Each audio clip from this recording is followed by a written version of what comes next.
Maintenant, tu dois voyager. C'est-à-dire que tu as le visa. Tu as déjà ton billet d'avion. Maintenant, qu'est-ce qu'il faut pour voyager?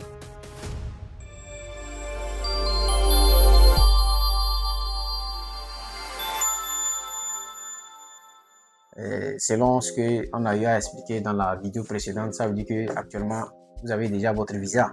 On a essayé d'estimer ensemble combien on peut trouver le billet d'avion. En tout cas, si vous n'avez pas regardé la précédente vidéo, je vais mettre le lien de la vidéo là en bas de la description. La seconde partie, elle va juste se contenter de maintenant tu dois voyager. C'est-à-dire que tu as le visa, tu as déjà ton billet d'avion. Maintenant, qu'est-ce qu'il faut pour voyager? Voilà, maintenant pour voyager pour la Chine, tu dois avoir un objectif de voyage. C'est-à-dire que tu voyages pour la Chine pour faire quoi? Tu vas pour les études, tu vas pour faire du business, tu vas pour la santé, tu vas pour une visite familiale, tu vas pour le tourisme, ça dépend de ce que tu veux aller faire en Chine. C'est ça l'objectif de voyage. Maintenant, une fois que tu as un objectif de voyage, en fonction de ça, tu dois savoir le nombre de temps que tu vas faire en Chine. Maintenant, une petite explication concernant le visa. Supposons si c'est ta première fois de demander le visa en Chine, la probabilité est forte qu'on va te donner juste 3 mois. Donc, quand on te donne 3 mois, ça veut dire que ton visa a le droit de vivre pendant 3 mois en Chine. Mais toi-même, tu as le droit de rester en Chine pendant 30 jours. Il faut juste avoir l'information là que quand ton visa, on te donne un visa de 3 mois, tu dois juste faire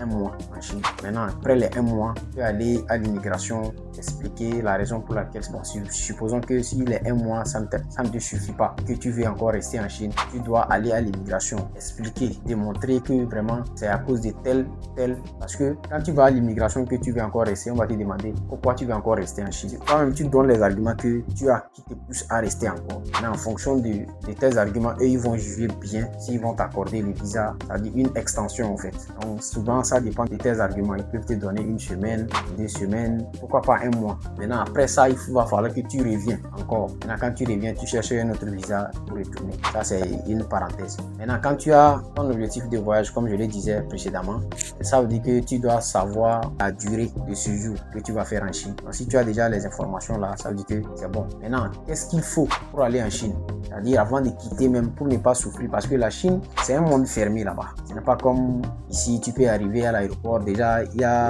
l'obstacle de la langue, tu ne comprends pas. Mais pour un conseil, même ne serait-ce qu'un ni hao ma, ou han hao, des trucs comme ça, il faut juste apprendre. Des petits mots juste pour la salutation. Par exemple, quand on dit d'où ça tient, ça veut dire que c'est combien. Ça, c'est combien. Par exemple, le micro, là, si je dis que le micro, là, ça coûte combien, je vais dire, d'où ça tient.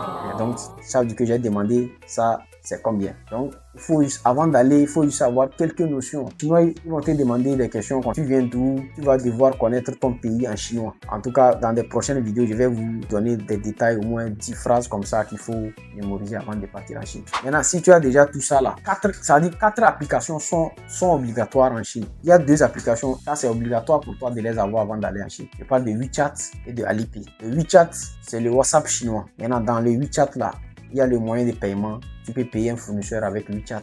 Il y a tout. Par exemple, nous on fait WhatsApp juste les messageries, mais en Chine, le WeChat chinois, il a tout. Il a une bibliothèque de musique.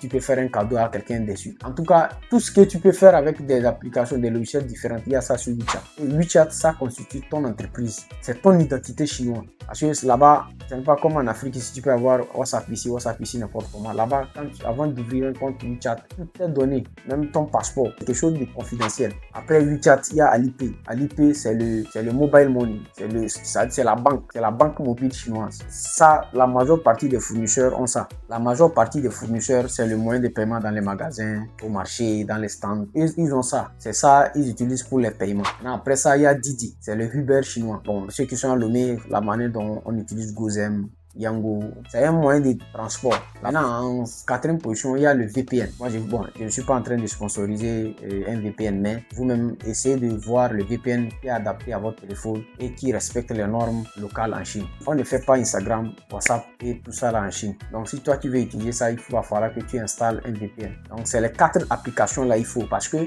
Si tu n'as pas VPN et que tu arrives à l'aéroport, personne ne peut t'aider. Tu es coupé du monde. Tu n'as pas d'internet. Tu peux payer une SIM pour avoir la connexion, mais si tu n'as pas le VPN, tu ne peux pas utiliser. Donc c'est pourquoi il faut, selon moi, le VPN même est primordial que l'IP et les choses. Parce qu'il va falloir que tu sois connecté d'abord avant de pouvoir communiquer à la famille. Je pense que les 4 applications, si vous arrivez à les avoir, c'est déjà bon. Maintenant, je vais parler des budgets. Supposons on va faire un budget de 30 jours. Le plus important, c'est le logement. Si tu as un ami, une connaissance, un membre de la famille, c'est bon. Mais si tu n'as pas ça, tu veux voyager comme moi, il faut juste savoir qu'au moins en Chine, il y a des coins. Bon, par exemple, si je prends le cas de Guangzhou, la majeure partie des gens, quand on voyage, on va à Guangzhou. Et il y a Fuyang, il y a Xiaobei, Changshu, il y a Yulong. Tous les secteurs dont j'ai parlé comme ça, estimement, les frais d'hôtel s'élèvent à 150 yuan. 150 yuan, ça fait approximativement 13 000 francs CFA. Donc si c'est 30 jours tu vas faire, il faut juste 13 fois 30.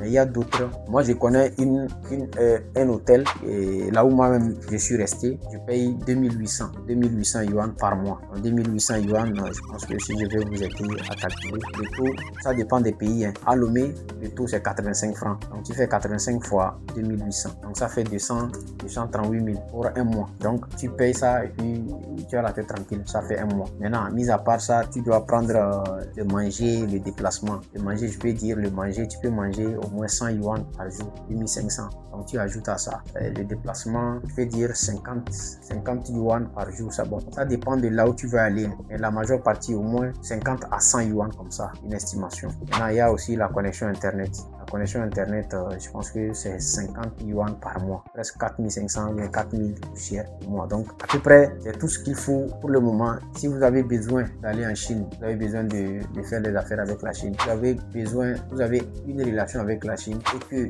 nos vidéos, ce que nous faisons, ça vous intéresse, nous sommes ouverts à vous recevoir pour le potentiel business. Merci à tout le monde.